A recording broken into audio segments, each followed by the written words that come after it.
wabarakatuh.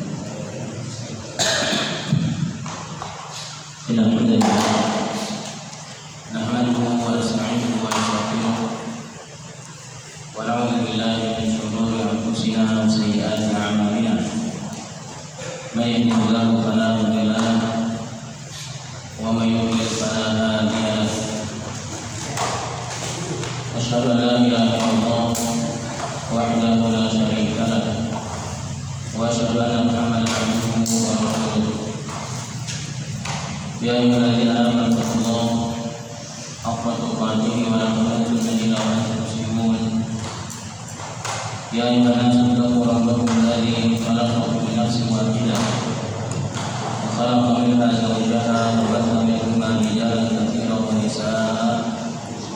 واتقوا الله الذي تساءلون به والارحام ان الله كان عليكم رقيبا. يا ايها الذين امنوا اتقوا الله وقولوا قولا سديدا يصلح لكم اعمالكم ويغفر لكم ذنوبكم ومن يطع الله ورسوله فقد فاز فوزا عظيما. اما بعد. Para jamaah yang saya hormati dan saya muliakan, Alhamdulillah, Allah Subhanahu Wa Taala di sore hari ini kembali kita bisa melanjutkan majelis kita. Jangan lupa sebenarnya saya berdoa kepada Allah agar dijadikan majelis kita majelis yang berberkah, menjadikan ilmu yang kita pelajari ilmu yang bermanfaat, ilmu yang bisa mengantarkan kita kepada belajar bermanfaat dari Allah Subhanahu Wa Taala. Amin ya rabbal alamin. Para jemaah sekalian semoga nikmati rahmatullah. Pada pertemuan yang lalu selesai kita dari tafsir surah An-Naba. Surah An-Naba. Dan insyaallah pada malam hari ini kita akan surah setelahnya yaitu surah An-Nazi'at.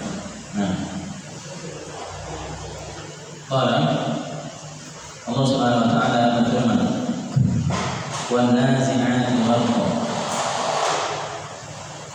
wan nazi'ati gharqa." Demi malaikat yang mencabut nyawa dengan keras.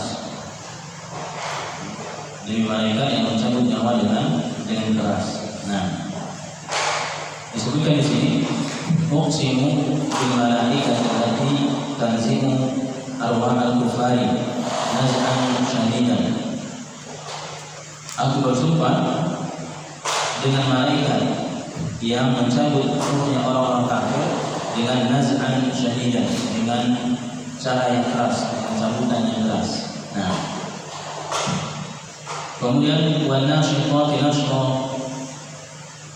demi malaikat yang mencabut nyawa dengan lembut, yaitu wa uqsimu bil malaika, aku bersumpah dengan malaikat allati tasubbu arwah al-mu'minin, yang mencabut nyawa atau orang mukmin sallan rafiqan wa sahlan, dengan cabutan yang rafiq, yang lembut, yang sahlan, yang mudah. Wasabi'ati sabha, demi malaikat yang turun dengan cepat,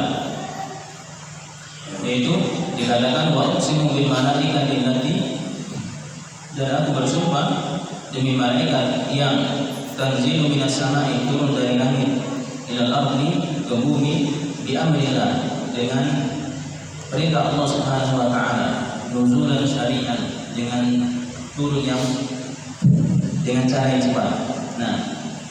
Kemudian fasabiqati sabqa, demi malaikat yang mendahulunya dengan cepat, yaitu wa uqsimu bil malaikati allati tusari'u fi ada'i amrillahi isra'an, dan aku bersumpah demi malaikat yang mendahului lebih cepat fi ada'i amrillah, dalam menyampaikan perkara-perkara Allah isra'an, dengan cara yang lebih cepat dari malaikat sebelumnya. Fal mudabbirati amra,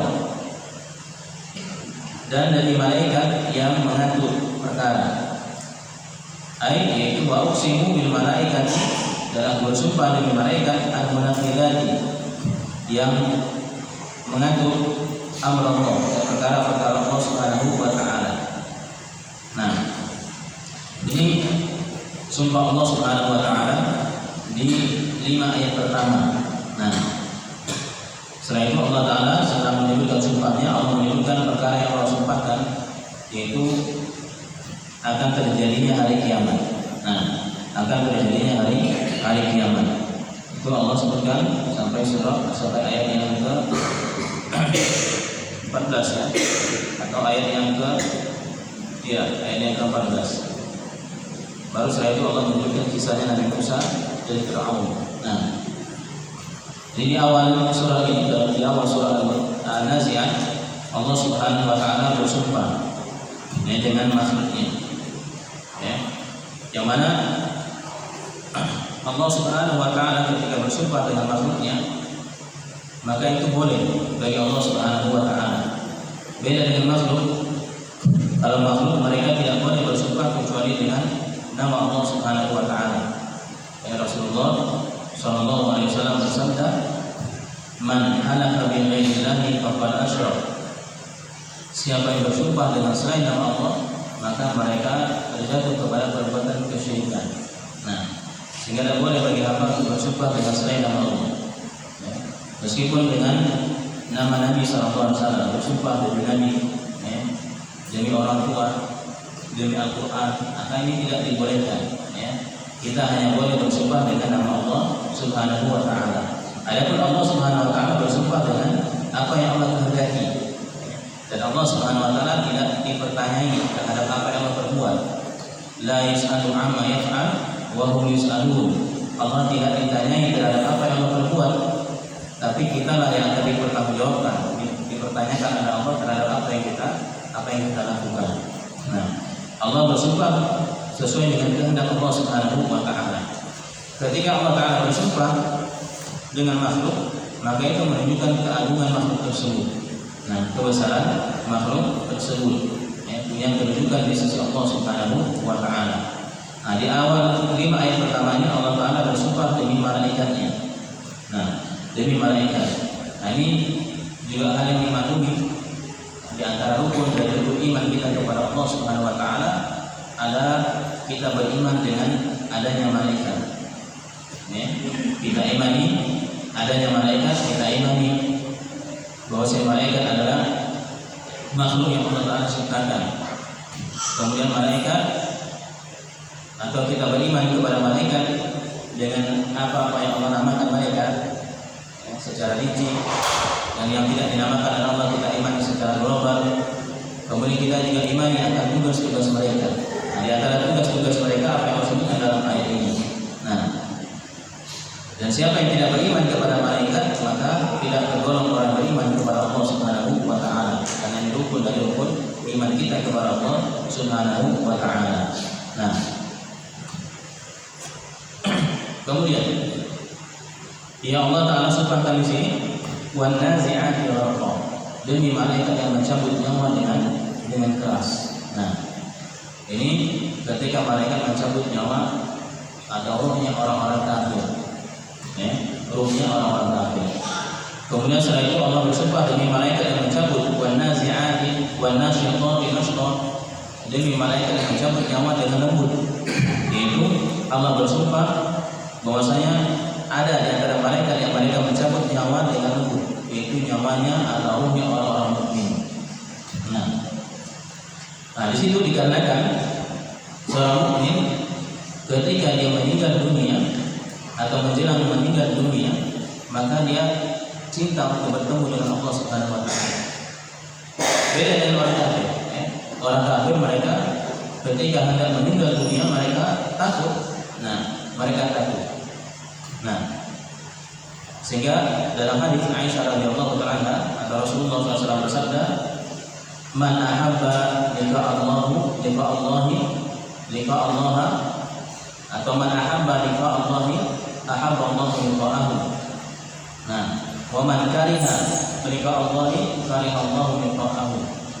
Siapa yang cinta, siapa yang rindu ingin bertemu Allah Subhanahu wa taala, maka Allah rindu bertemu dengannya. Dan siapa yang benci untuk bertemu dengan Allah Subhanahu wa taala, Allah benci untuk bertemu dengannya. Maka Aisyah radhiyallahu taala mengatakan, ya Rasulullah, kulluna yakrahul maut, semua kita itu tidak senang dengan kematian. Artinya tidak ada orang yang suka dengan kematian. Justru kita semua menghindar dari kematian. Tidak ada orang yang ingin dia disegerakan matinya. Nah, tapi yang dimaksudkan adalah Nabi SAW, siapa yang rindu untuk bertemu Allah, Allah rindu bertemu dengannya. Maksudnya adalah ketika seorang mukmin tiba ajalnya, dia akan dinampakkan baginya tempatnya nanti di akhirat. Nah, tempatnya di akhirat, sehingga dia lebih memilih untuk kembali kepada Allah Subhanahu wa taala. Nah, sehingga di situ dikatakan dia cinta untuk bertemu dengan Allah Subhanahu wa taala.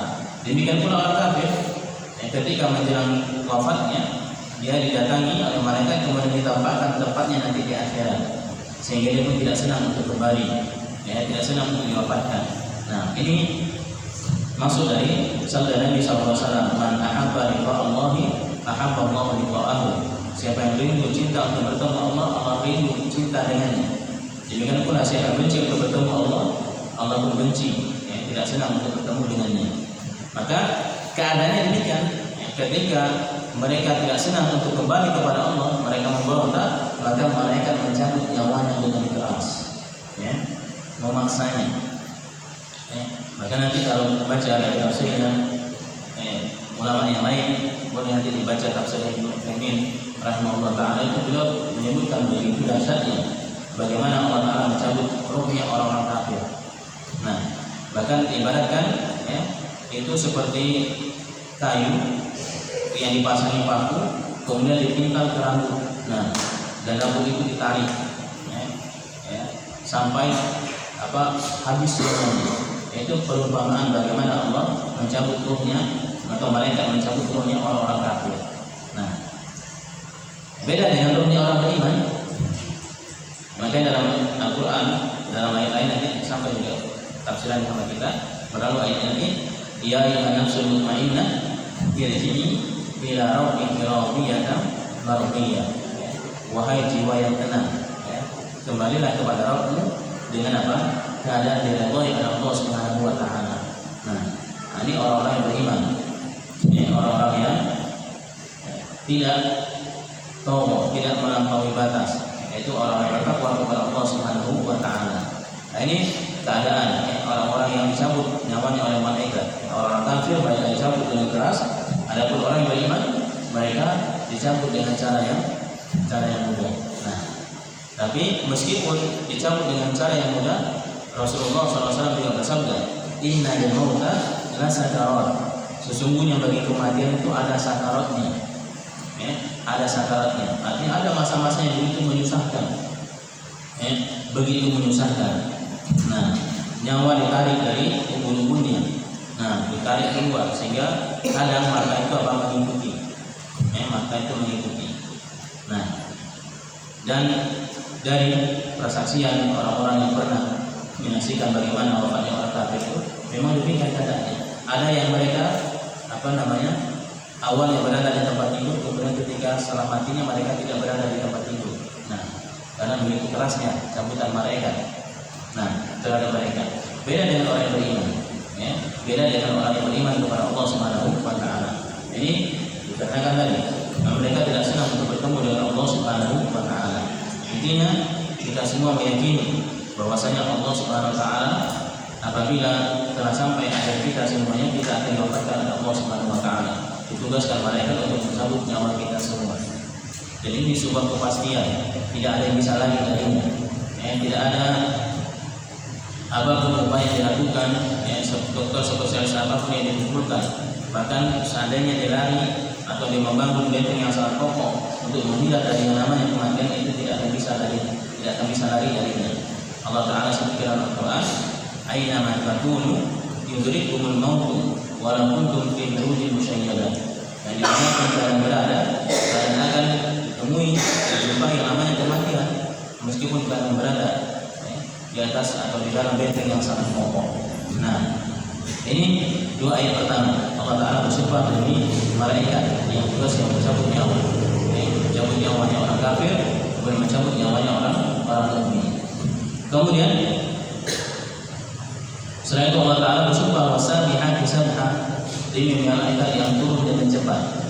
Nah, itu malaikat yang Allah tugaskan untuk turun ke dunia, turun ke dunia dengan cara yang cepat, dengan perintah Allah Subhanahu wa Ta'ala.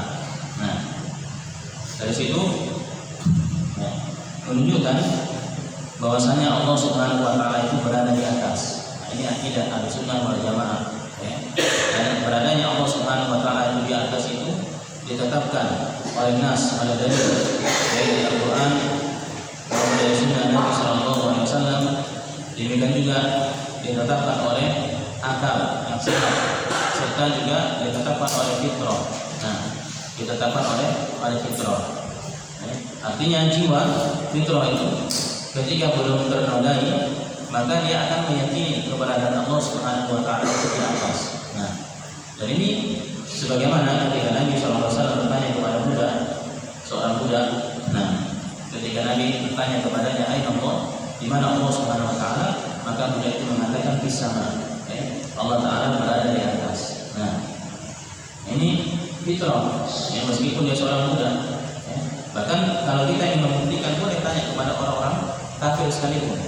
Kita tanya di mana keberadaan Allah Subhanahu wa Ta'ala. Kalau mereka tidak menjawab, mereka pasti akan mengatakan hal tersebut akan berada di atas.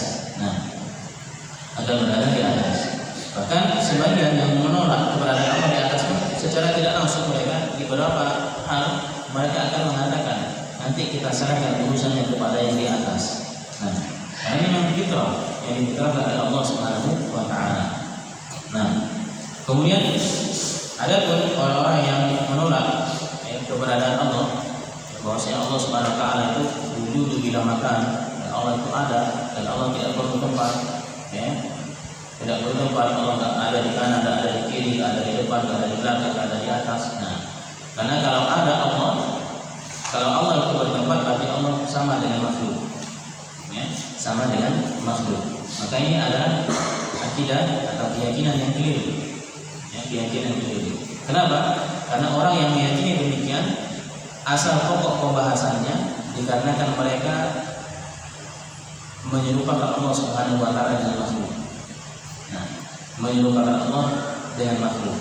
Nah, adapun akidah Islam, akidah Ahlussunnah, Allah Ta'ala memberikan kunci kita terkait dengan keimanan kita terhadap nama dan sifat bagi Allah Subhanahu wa Ta'ala. Allah Ta'ala berikan kaidah sebagaimana Allah sebut dalam Al-Quran dalam surah Syura ayat yang ke-11. Nah, dalam surah Syura ayat yang ke-11 Allah Ta'ala berfirman, "Laisa kamitslihi syai'un wa huwas samiul basir." Tidak ada yang sama, tidak ada yang setara, tidak ada yang semisal dengan Allah suatu apapun. Dialah Allah Maha mendengar lagi Maha melihat. Nah, sehingga akidah kita terkait nama dan sifat bagi Allah Subhanahu wa Ta'ala, yang pertama yang harus kita yakini, Allah Subhanahu wa Ta'ala pasti tidak sama, tidak serupa, tidak semisal dengan makhluk.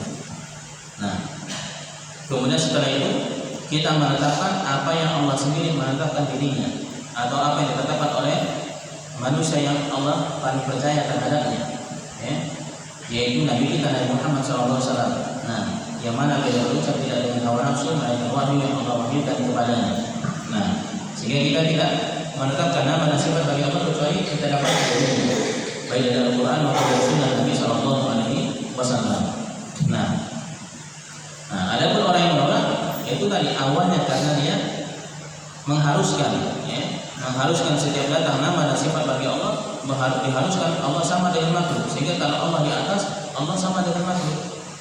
Meskipun tujuan awal mereka adalah untuk tanzihullah an nafsi, untuk membersihkan Allah dari kekurangan, dari penyerupaan. Justru dengan itulah hakikat mereka menyerupakan Allah dengan makhluk. Nah, kalau kita Allah tetapkan Allah di atas, maka itu tentunya sesuai dengan keagungan dan kebesaran Allah Subhanahu wa Ta'ala. Tentunya Allah tidak sama dengan makhluk. Nah, karena persamaan suatu nama itu tidak mengharuskan, tidak mengilzamkan persamaan dalam hal hakikatnya. Nah, jadi persamaan dalam nama tidak harus tidak diilzamkan harus sama dalam hal hakikatnya. Nah, dalam kehidupan kita sehari-hari saja, antara satu makhluk dengan makhluk yang lainnya, itu banyak sekali penamaan yang sama namanya, tapi hakikatnya berbeda. Ya, hakikatnya berbeda. Nah, manusia punya tangan, kucing juga punya tangan, ya, atau punya kaki kan? Tangan atau kaki kucing? Nah, sama dalam hal nama, punya kaki. Nah, mereka punya kuping, kita juga punya kuping. Mereka punya pendengaran, tapi hakikatnya berbeda. Ya. Ini antara makhluk dengan makhluk. Maka tentunya antara makhluk dengan Khaliq, ya, antara makhluk dengan Allah Subhanahu Wa Taala tentunya jauh lebih berbeda. Nah, jauh lebih berbeda. Sehingga ketika kita menetapkan, maka kita harus serahkan bagaimana hakikatnya itu kepada Allah Subhanahu Wa Taala. Nah, kita hanya menetapkan sesuai dengan apa yang Allah tetapkan dirinya dengannya. Nah, kemudian sebagian menyatakan kalau kita menetapkan Allah sebagaimana yang ada dalam Al-Quran dan Sunnah, ketika Allah berfirman dalam Al-Quran, Ar-Rahman 'alal 'arsy istawa, Allah Ar-Rahman berada di atas, maka mereka akan menuduh orang seperti adalah orang-orang mujassimah, orang tajsim, yaitu orang-orang yang menetapkan jisim, menetapkan raga, menetapkan jasad bagi Allah Subhanahu Wa Taala. Maka ini keliru, keliru. Nah, kenapa? Karena tadi sama dalam hal hakikat, sama dalam hal nama, belum tentu sama dalam hal hakikat. Nah, sehingga kita tidak menetapkan jisim, kita hanya menetapkan apa yang Allah tetapkan dirinya terhadapnya. Justru orang yang memberikan nama atau sifat bagi Allah Subhanahu Wa Taala, atau orang yang mereka menolak nama atau sifat bagi Allah Subhanahu Wa Taala, ini secara tidak langsung seolah-olah mereka lebih tahu terhadap Allah daripada Allah sendiri. Nah, karena Allah sendiri menetapkan dirinya dalam Al-Quran atau melewati lisan Nabi Sallallahu Alaihi Wasallam tanpa Allah bagaimanakan. Ketika mereka datang kepada mereka ayat tersebut, mereka palingkan. Nah, mereka palingkan sehingga seolah-olah mereka lebih tahu tentang Allah, terhadap Allah itu sendiri, atau lebih tahu terhadap Allah daripada Nabi Sallallahu Alaihi Wasallam. Sehingga akidah yang selamat adalah kita tetapkan apa yang tetapkan. Nah, ini diantara hal yang menunjukkan Allah Taala berada di atas, yaitu Allah Taala turunkan malaikat dari atas. Nah, yang menurunkan mereka adalah Allah Subhanahu Wa Taala, menunjukkan Allah Taala berada di atas. Nah, kemudian wasabihati sabha, jadi malaikat yang turun ke langit, yang turun dari langit menuju bumi dengan perintah Allah. Fasabiqatu sabqa, kemudian malaikat yang mendahulunya dengan cepat. Nah, falmudabbirati amra, dan malaikat yang mengatur perkara. Nah, malaikat yang mengatur perkara. Nah, kemudian di sini akan timbul pertanyaan, bukankah Allah Subhanahu Wa Taala itu maha mampu atas segala sesuatu? Allah tidak butuh penolong, Allah tidak butuh pembantu, Allah tidak butuh rekan, Allah tidak butuh kolega dan semisalnya. Tapi di sini kenapa hal tersebut malaikat yang melakukannya? Nah, malaikat yang melakukannya. Apakah Allah butuh kepada pembantu? Bagaimana jawabannya?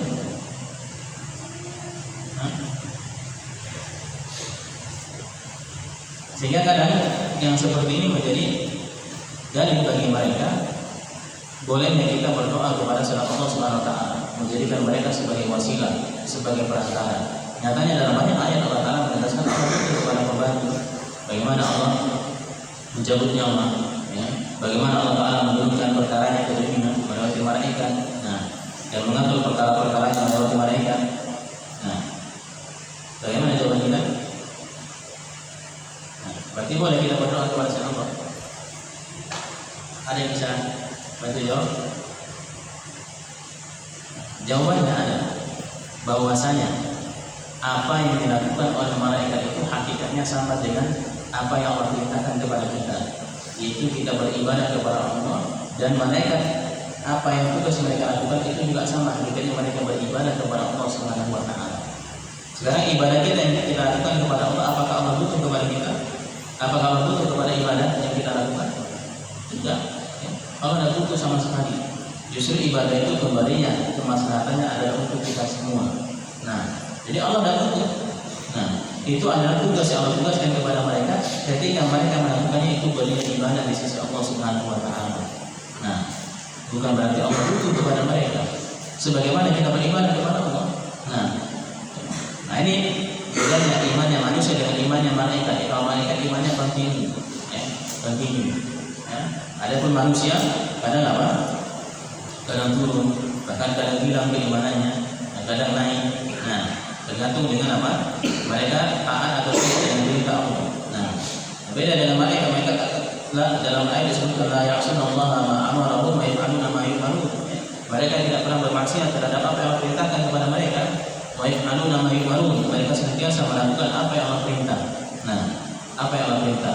Beda dengan manusia. Allah perintahkan agar mereka taat, karena mereka tidak. Tapi dari sisi pelaksanaannya, nah itulah ibadah. Nah itu juga mereka, ketika mereka melakukan apa yang Allah tugaskan kepada mereka, itulah ibadah mereka kepada Allah Subhanahu wa taala. Nah, kalaupun tidak ada malaikat, tidak akan berpengaruh bagi Allah. Allah tetaplah Allah. Nah, sebagaimana Allah Taala menyebutkan dalam hadisnya, ya benar Adam, "Law anna awwalakum wa akhirakum wa insakum wa jinnakum kanu ala qalbi rajulin wahidin minkum ma zada dzalika fi mulki syai'an." Wahai manusia atau wahai semua makhluk, seandainya awal kalian sampai akhir kalian, manusianya ataupun jinnya, semuanya berada di atas keimanan dan ketakwaan kepada Allah Subhanahu wa taala sebagaimana manusia yang paling beriman, manusia paling takwa. Artinya semuanya kita mungkin jadi nabi, menjadi nabi yang paling mulia. Maka Allah katakan mazza dzalika fi mulki syai'an. Itu semua tidak akan menambah kekuasaan Allah Subhanahu wa taala.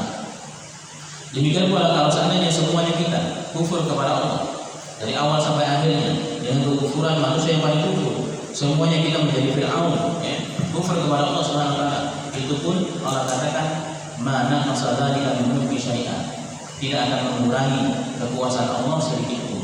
Nah, tidak akan mengurangi apa yang ada di sisi Allah Subhanahu wa taala. Allah tetap Allah, Allah tetap yang berhak untuk diibadahi. Tidak ada sedikit pun pengaruhnya terhadap Allah Subhanahu wa taala dari banyaknya ibadah kita atau kurangnya ibadah kita kepada Allah Subhanahu wa taala. Sehingga ketika Allah Taala bersumpah dan malaikat di sini menyebutkan tugas-tugas mereka, bukan di situ menunjukkan Allah butuh kepada mereka, bukan menunjukkan Allah butuh kepada penolong, Allah butuh kepada pembantu.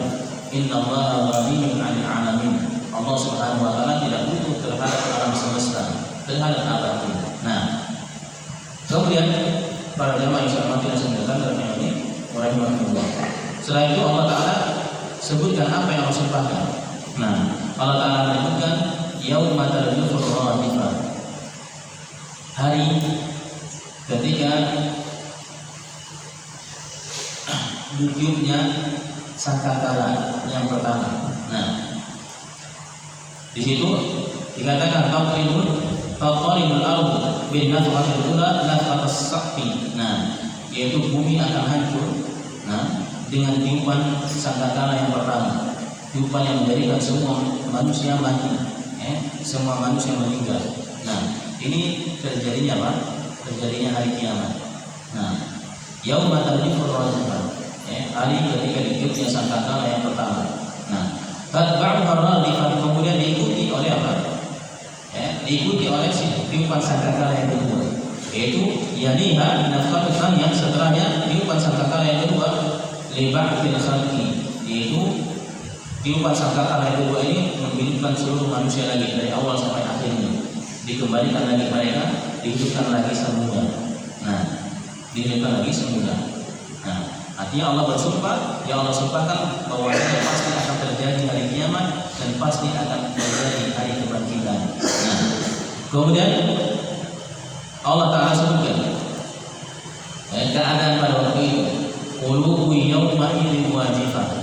Hati-hati pada waktu itu dalam keadaan sangat takut. Nah, wajifah maknanya khaifatun muttaribatun. Nah, itu sangat takut, sangat goncang. Nah, absaruha khashi'an, pandangan mereka tunduk. Zalilatun lihauli matar, zalilah, mata mereka merunduk, tidak berani menoleh ke atas, bahkan jangankan ke atas, ke tengah saya tidak berani. Mereka semua matanya bertunduk. Kenapa demikian? Lihauli matar, haul itu keadaan yang sangat mencekam, keadaan yang sangat menakutkan. Nah, dari apa yang mereka saksikan, Jadi nanti berlalu sama kita bagaimana keadaan terjadinya hari kiamat. Ya. Allah Taala jadikan bumi gunung berterbangan ditabrakan satu dengan yang lainnya. Allah lipat matahari, Allah jadikan laut sebagai api dan seterusnya. Nah, yang disebutkan dalam ayat wa taranasa sukara wa ma hum bisukara walakinna 'adzaballahi syadid. Kita lihat manusia pada waktu itu seolah mereka adalah orang yang mabuk, orang yang mabuk karena mereka lupa, orang yang seorang ibu lupa dengan bayi yang dia susui, seorang yang hamil melahirkan anaknya, seorang yang muda menjadi tua, nah langsung menjadi tua karena saking dahsyatnya hari tersebut, saking takutnya mereka. Nah nanti berlalu sama kita, bagaimana Allah Ta'ala menyebutkan akan haulnya keadaan yang begitu dahsyatnya hari kiamat. Nah sehingga absaruha khashi'ah, mata mereka tertunduk, tidak berani untuk mengangkat kepala mereka. Nah yaqulun, mereka mengatakan a'inna lamarduduna fil akhirah. Nah yaquluna a'inna lamarduduna fil akhirah, mereka akan mengatakan a'inna, apakah kita lamarduduna akan dikembalikan fil akhirah untuk kedua kalinya, apakah kita akan dikembalikan dibangkitkan lagi. Nah tentunya ini adalah dari keyakinannya orang-orang kafir. Nah keyakinannya orang-orang kafir yang mereka tidak percaya akan adanya hari kebangkitan, mereka tidak meyakini akan adanya hari pembalasan, sehingga mereka jadikan dunia itu tempat segala-galanya. Nah makanya Nabi SAW bersabda terkait dengan bagaimana orang-orang kafir, Allah Ta'ala mengatakan ad-dunya sijnul mukmin wa jannatul kafir. Dunia itu adalah penjara bagi orang mukmin dan surganya bagi orang kafir. Nah, orang kafir mereka tidak punya aturan, tidak punya batasan. Nah, makanya mereka disebut orang-orang yang tokoh, orang-orang yang melampaui batas. Nah, kenapa? Karena mereka tidak meyakini akan adanya hari kebangkitan. Kalaupun mereka meyakini, nanti bangsa mereka itu hidup di kehidupan yang lain. Dia reinkarnasi maksudnya. Nanti keluar lagi, hidup lagi, tapi di kehidupan dunia lagi. Nah, di alam yang lain lagi. Beda dengan kita, memang dihidupkan lagi, tapi di alam setelah kematian di alam barzakh. Setelah itu Allah kembalikan kita kepada yaumul mahsyar, hari kebangkitan, yaitu hari kiamat. Nah, sehingga orang-orang kafir ketika terjadi ini semua, maka yaquluna aina namarduduna fil akhirah. Mereka akan mengatakan apakah kita akan dibangkitkan lagi. Nah, apakah kita akan dibangkitkan kembali. Nah, dari maklumi tidaklah terjadi hari kiamat melainkan hal tersebut terjadi di tengah-tengah manusia yang pada rusak. Nah, sehingga jangan berangan-angan untuk mati dipanjangkan umurnya, matinya nanti sampai hari kiamat aja. Nah, Rasulullah SAW bersabda, la taqumu sa'ah illa 'ala syirarin nas. Tidak akan terjadi hari kiamat kecuali pada manusia yang paling buruk. Pada manusia yang paling buruk, padanya tidak disebut lagi nama Allah. Nah, disebutkan dalam riwayat orang yang paling baik di tengah-tengah mereka. Ini orang yang paling baik di tengah-tengah mereka. Ketika melihat orang berzina di jalan, orang yang paling baik dia mengatakan alangkah baiknya dia berzina di balik tembok. Nah, itu orang yang paling baik di tengah-tengah mereka. Nah, sehingga hari kiamat itu tidak terjadi kecuali pada manusia yang paling buruk, manusia yang paling jelek. Sehingga jangan berangan-angan untuk mati sampai hari kiamat. Nah, ini diantara ketika mereka dibangkitkan oleh Allah SWT, mereka mengatakan, apakah kita akan dibangkitkan lagi? Nah, ilal hayati ba'da mauti kama kunna, yaitu dibangkitkan lagi ke kehidupan sebagaimana dahulunya kita. Nah, kemudian mereka menyebutkan lagi alasan yang menjadikan mereka tidak yakin akan adanya hari kiamat, adanya hari kebangkitan. Mereka mengatakan, aiza kunna 'idhaman nafira, yang tadinya kita sudah menjadi tulang belulang, nafira, yang sudah hancur, yang sudah rubat. Nah, baliyah, yaitu yang sudah hancur, yang sudah menjadi debu. Nah, apakah kita akan dibangkitkan lagi? Nah, qalu tilka idzan karratun khasirah. Maka mereka mengatakan, maka itu adalah kebangkitan yang merugikan. Artinya dibangkitkan lagi dengan kebangkitan yang merugikan. Itu raj'atun khaibah, fa inna ma hiya zajratun wahidah. Kemudian Allah Ta'ala tegaskan bahwasanya ketika Allah Ta'ala ingin membangkitkan manusia lagi, Allah katakan fa innama hiya zajratun wahidah. Tidak lain itu hanya adalah dengan satu tiupan trompet saja. Ya, tadi sangkakala yang kedua, sangkakala yang pertama menjadikan manusia mati semuanya, terjadinya hari kiamat. Kemudian Allah tiupkan sangkakala yang kedua, itu menjadikan semua manusia kembali dibangkitkan lagi dari awal sampai akhirnya. Nah, faidahum bisahirah, faidahum bisahirah, yaitu tiba-tiba mereka semuanya muncul kembali, muncul kembali, yaitu biwajib akli ahya'an ba'da kanu amwatan fi batniha. Nah, yaitu menjadikan mereka kembali hidup lagi di atas muka bumi ini yang tadinya mereka semua sudah mati berada di dalam perut bumi. Nah, ini termasuk dari akidah kita semua. Nah, yang menjadi perhatian dari kita semua bahwasanya kita semua akan dibangkitkan oleh Allah Subhanahu wa taala. Kita semua akan mati dan Allah taala bersumpah akan hal tersebut, bersumpah demi malaikat, yang Allah sumpahkan bahwasanya kita semua akan dikembalikan di hadapan Allah Subhanahu wa taala. Nah, kemudian setelah itu nanti Allah taala sebutkan bagaimana kisahnya Fir'aun. Allah sebutkan kisah ini nanti untuk mengambil pelajaran bahwasanya Allah ketika di awal surah menyebutkan bagaimana Allah Taala bisa menghidupkan manusia, bagaimana Allah Taala membangkitkan mereka. Kemudian Allah sebutkan bagaimana keadaan orang-orang yang kafir terhadap apa yang Allah jadikan, apa yang Allah perintahkan bagi mereka semua. Maka Allah sebutkan bagaimana kisahnya Fir'aun dengan Nabi Musa. Itu kisah bagaimana orang yang kafir, bagaimana yang beriman kepada Allah Subhanahu wa taala. Itu untuk mengembalikan ingatan kita akan bahwasanya kita semua akan dikembalikan kepada Allah. Tinggal kita memilih jalannya Nabi Musa atau memilih jalannya Fir'aun. Nah, faman syaa'a falyu'min, faman syaa'a falyakfur. Nah, siapa yang mau beriman silakan beriman, dan siapa yang mau kufur silakan berkufur. Nah, Allah taala memberikan jalan bagi kita semua. Wallahu taala alam. Ini yang bisa kita baca pada pertemuan kali ini, semoga bermanfaat. Nah, karena ayat setelahnya akan mengisahkan itu semua dan agak panjang ya. Nah, sehingga tidak cukup waktunya kita cukupkan. Semoga bermanfaat. Kurang lebihnya saya mohon maaf. Kita akhiri, kita tutup dengan doa kafaratul majlis.